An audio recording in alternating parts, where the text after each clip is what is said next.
Hi friends, welcome to மல்லி promo. இன்னைக்கு நம்ம மல்லி சீரியலில் என்ன விறுவிறுப்பான விஷயம் அப்படின்னு பார்த்தீங்கன்னா, விஜய் இப்படி ஒரு விஷயத்த பண்ணுவார் அப்படின்னு சொல்லிட்டு கொஞ்சம் கூட எதிர்பார்க்கவே இல்லை. ஏன்னா விஜய்க்கு இப்போ மல்லி மேலே அதீத கோபம் இருந்ததுனால மல்லியை கழுத்தை பிடிச்சே நெரிக்கிற அளவுக்கு விஜய்க்கு இப்போ கோபம் வந்துடுச்சு. இதனால் ரொம்பவே மனோகரன் விஜயை ரொம்பவே திட்டிடுறாரு. இதுக்கு மேலே நீ உனக்கும் மல்லிக்கு எந்த சம்மந்தமே கிடையாது, நான் டிவோர்ஸ் கொடுக்க வைக்கிறேன் தங்கச்சி அப்படின்ற மாதிரிலாம் ரொம்ப பெரிய பிரச்சனை ஆயிடுச்சு. இதை எப்படி நம்ம மல்லி கையாள போகிறாங்க அப்படின்னு சொல்லிட்டு தாங்க இந்த வீடியோவில் நம்ம இப்போ பார்க்க போகிறோம். என்ன நடந்துட்டுருக்கு அப்படின்னு பார்த்தீங்கன்னா, மல்லி உண்மையிலுமே ரொம்பவே பாவம் தான் சொல்லி ஆகணும். ஏன்னா ரொம்ப கஷ்டப்பட்டுக்கு ஒசூர் போயிட்டு எதுவுமே அவங்களுக்கு கிடைக்கவே இல்லை. அது ஒரு பக்கம் அப்படி இருக்க, இங்கே இப்படிலாம் நடக்கும் அப்படின்னு சொல்லிட்டு எதிர்பார்க்கவே இல்லை. மல்லி ரொம்ப வருத்தப்பட்டுட்டு வந்துட்டே இருக்காங்க. ஆனால் மல்லிக்கோ வீட்டில் உள்ள மற்றவங்களுக்கு தெரியாது. இந்த மாதிரி தான் விஜய்க்கு எல்லா உண்மையும் தெரிஞ்சிருச்சு. ஒசூருக்கு போயிருக்காங்கன்ற உண்மை தெரிஞ்சிருச்சு அப்படின்ற மாதிரி இவங்களுக்கு தெரியாது இல்லையா. விஜய் முறைச்சிக்கிட்டே உட்காந்துருக்காரு. நாகும் சாப்பிடுங்க தம்பி அப்படின்னு சொன்னதுக்கு நாகிட்ட சொல்கிறாங்க, எனக்கு சாப்பாடு வேணாம், ஒன்றும் வேணாம், உங்கள் வேலை என்னவோ அதை மட்டும் பார்த்துட்டு போங்க அப்படின்ற மாதிரி சொல்லிடுறாங்க. உடனே நம்ம விஜய்க்கு கையும் வரல காலும் வரல, என்னடா இது இப்படிலாம் நடந்துட்டுருக்கே அப்படின்னு சொல்லிட்டு விஜய்க்கு என்ன பண்ணுறது போகிறதுன்னு சொல்லிட்டு சுத்தமாக புரியல. இப்படியே விட்டு வைக்கக்கூடாது அப்படின்னு சொல்லிட்டு கோவத்தோடு உட்காந்துருக்காங்க. மல்லி எப்போ வருவான்னு கேட்டு டார்ச்சர் பண்ணிகிட்ருக்காங்க. இவ்வளோ நாளாக இந்த விஜயை இப்படி பார்த்ததே கிடையாது அவங்க. ஆனால் இவ்வளோ டவுட்டாக இருக்கவுமே அவங்களுக்குமே தெரிஞ்சிருச்சு ஏதோ தப்பு நடக்குது. தப்பு நடக்கிறதுனால தான் விஜய் தம்பி இப்படி இருக்காரு. ஒருவேளை உண்மை தெரிஞ்சிருக்குமா, அது தெரிஞ்சுக்க தான் வாய்ப்பே இல்லையே அப்படின்ற மாதிரி முடிவுக்கு வர்றாங்க. ஆனால் பார்த்தீங்கன்னா அவங்க எவ்வளோ பிரச்சனை வந்தாலும் சரி நான் இருக்கேன் அப்படின்ற மாதிரி மல்லி எல்லாமே பண்ணிட்டு இருந்தாங்க. ஆனால் விஜய் வீட்டுக்கு வந்ததுமே மல்லி ஒரு விஷயம் பண்ணாங்க. வந்ததுமே எங்கே போன மல்லி அப்படின்ற மாதிரி கேட்க, நான் எங்கேயுமே போகலங்க, ஹாஸ்பிட்டல் தான் போனேன் அப்படின்ற மாதிரி சொல்ல, என்கிட்டே போய் சொல்கிற பார்த்தியா மல்லி, எப்போலேருந்து இந்த பழக்கெல்லாம் உனக்கு வந்துச்சு அப்படின்ற மாதிரி கேட்குறாங்க. இல்லைங்க நான் பொய் சொல்லலை, நம்புங்க அப்படின்ற மாதிரி கேட்க, மல்லி திரும்ப திரும்ப பொய் சொல்லாத, எனக்கு உண்மை தெரியாதுன்னு சொல்லிட்டு நீ பொய் சொன்னால் அது நல்லா இருக்காது மல்லி அப்படின்ற மாதிரி சொல்லுவோமே. என்னடா இது இப்படி சொல்லிட்டு இருக்காங்களே, அப்போ கண்டிப்பாக ஏதோ நடந்திருக்கு. அதனால தான் இவங்கெல்லாம் இப்பெல்லாம் பேசிகிட்டு இருக்காரு அப்படின்னு சொல்லிட்டு நல்லாவே தெரிய வர, இதை இப்படியே விட்டு வைக்கக்கூடாது, நம்ம தான் ஏதாவது ஒன்று பண்ணியே ஆகணும் அப்படின்னு சொல்லிட்டு நம்ம மல்லி உண்மையை சொல்லவே இல்லையா. சொல்லாமல் இருக்கவும் விஜய்க்கு கோவம் தாங்க முடியாமல் இதுக்கு மேலே உனக்கு எனக்கு எந்த ஒரு சம்மந்தமே கிடையாது அப்படின்ற மாதிரி சொல்கிறாங்க. இப்போல்லாம் சொல்லாதீங்க விஜய், எனக்கு கஷ்டமாக இருக்குது அப்படின்ற மாதிரி சொல்ல, அப்போ நீயும் தான் பண்ணுற விஷயம்லாம் எனக்கு கஷ்டமாக தெரியுது, சரி இப்போயாச்சும் உண்மையை சொல், எங்கே போனேன் அப்படின்ற மாதிரி கேட்க, மறுபடியும் நம்ம மல்லி எங்கேயும் போகல அப்படின்ற மாதிரி சொல்லவுமே, திரும்ப திரும்ப போய் சொல்கிறல்ல மல்லி, அப்போ நீ என் பேச்சை கேட்க மாட்டேன், உனக்கு என்ன தோணுதோ அதை தான் நீ பண்ண போகிற, சரி ஓகே நீ எப்படி இருக்கணுமோ அப்படியே இருந்துக்கோ, நான் உன் விஷயத்தில் தலையிடலை. ஆனால் மல்லி ஒன்று மட்டும் நல்லா தெரிஞ்சுக்கோ, இப்படியே விட்டா உன்னை கண்டிப்பாக நான் உன்னை சும்மா விடவே மாட்டேன். ரேணுகா எவ்வளோ இம்பார்ட்டன்ட் சொல்லிட்டு உனக்கு புரிஞ்சுமே நீ இப்படி பண்ணுறேன்னா அது எனக்கு தெரியல, எப்படி நீ ஏன் இந்த மாதிரிலாம் பண்ணுற அப்படின்னு சொல்லிட்டு. ஆனால் எவ்வளோ பிரச்சனை வந்தாலும் சரி பார்த்துக்கலாம் அப்படின்ற மாதிரி தான் நான் இருந்தேன். நான் இதுக்கு மேலே எதுவுமே பார்த்துக்க முடியாதுன்னு தெளிவாக புரிஞ்சுக்கிட்டேன். அதனால் உனக்கு எனக்கு இதுக்கு மேலே எந்த ஒரு சம்மந்தமே கிடையாது அப்படின்ற மாதிரி சொல்லி முடிக்கவுமே, என்னடா விஜய் இப்படிலாம் சொல்லாதீங்க விஜய், எனக்கு கஷ்டமாக இருக்குது அப்படின்ற மாதிரி சொல்லுவோமே, கஷ்டமாக இருக்கா உனக்கு அப்போல்லாம் இருக்காதே மல்லி, என்ன மல்லி புதுசாக சொல்கிற கஷ்டமாக இருக்குங்களா அப்படின்ற மாதிரி கேட்குறாங்க. உண்மையை தான் விஜய் சொல்கிறேன், எனக்கு கஷ்டமாக இருக்குது அப்படின்ற மாதிரி சொல்கிறாங்க.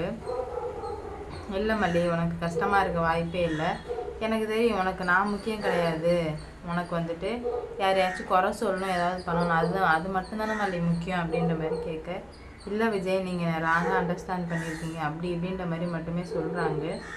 இப்போ தான் மல்லி கரெக்டாக அண்டர்ஸ்டாண்ட் பண்ணியிருக்கேன், இப்போ தான் நீ யார் எப்படியாப்பட்டவ அப்படின்னு சொல்லிட்டு எல்லாத்தையுமே நான் தெரிஞ்சுக்கிட்டேன்.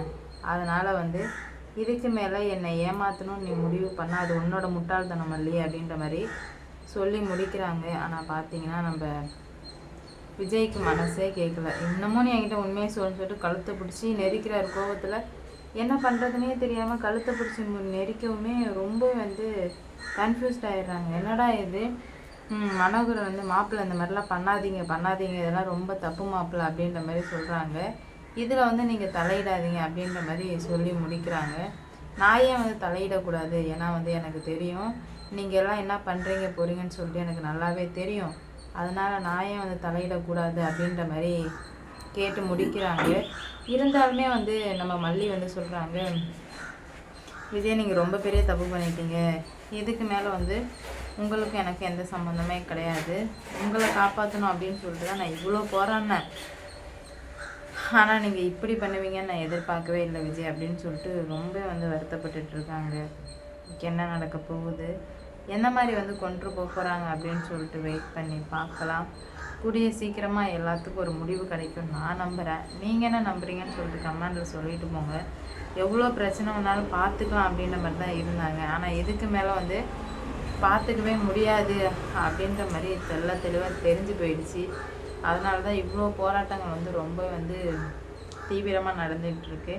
விஜய் ரொம்ப வந்து ஸ்ட்ராங்காக சொல்லிட்டாங்க, இதுக்கு மேலே நீயும் வேணாம் யாருமே வேணாம், நான் வந்து என் வாழ்க்கையை பார்த்துட்டு போகிறேன், எனக்கு இனிமேல் ரேணுகா மட்டும்தான் எல்லாமே அப்படின்ற மாதிரி சொல்லி முடிக்கவே ரொம்ப வந்து கஷ்டமாக இருக்குது மல்லிக்கு. நம்ம என்னடா இது நல்லது பண்ணப்போ இப்படி நடந்துடுச்சு, இதுக்கு மேலே நம்ம எதுக்கு உயிரோடு இருக்கணும் அப்படின்ற மாதிரி சொல்லுவேன்.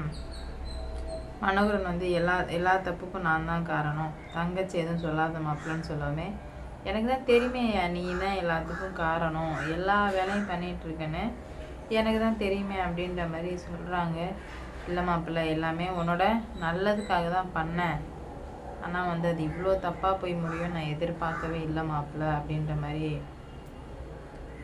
சொல்லி முடிக்கிறாங்க. ஆனால் வந்து ரொம்ப வந்து ஃபீல் பண்ணிட்டும் இருக்காங்க, என்னடா இது இப்படிலாம் வந்து நடந்துடுச்சு அப்படின்னு சொல்லிட்டு. ஆனால் வந்து நம்ம மல்லி ரொம்ப ஸ்ட்ராங்காக இருக்காங்க. எப்படியா இருந்தாலும் இந்த கல்யாணத்தை நான் தடுத்து நிறுத்தியே ஆவேன் அப்படின்றதுல ரொம்பவே ஸ்ட்ராங்காக இருக்காங்க. பார்ப்போம் என்ன நடக்க போகுது அப்படின்னு சொல்லிட்டு. இவ்வளோ பிரச்சனையை பார்த்த மல்லி இதுக்கு மேலேயாச்சும் வந்து என்ன பண்ணுறாங்க, இல்லை எப்படி அதை சமாளிக்க போகிறாங்க அப்படின்னு சொல்லிட்டு வெயிட் பண்ணி பார்க்கலாம். லைக் பண்ணுங்கள், ஷேர் பண்ணுங்கள், மறக்காமல் சப்ஸ்கிரைப் பண்ணிக்கோங்க. அப்போ தான் நான் போடுற வீடியோ நோட்டிஃபிகேஷனாக வரும். அது அடுத்தடுத்து என்ன நடக்க போகுது அப்படின்னு சொல்லிட்டு வெயிட் பண்ணி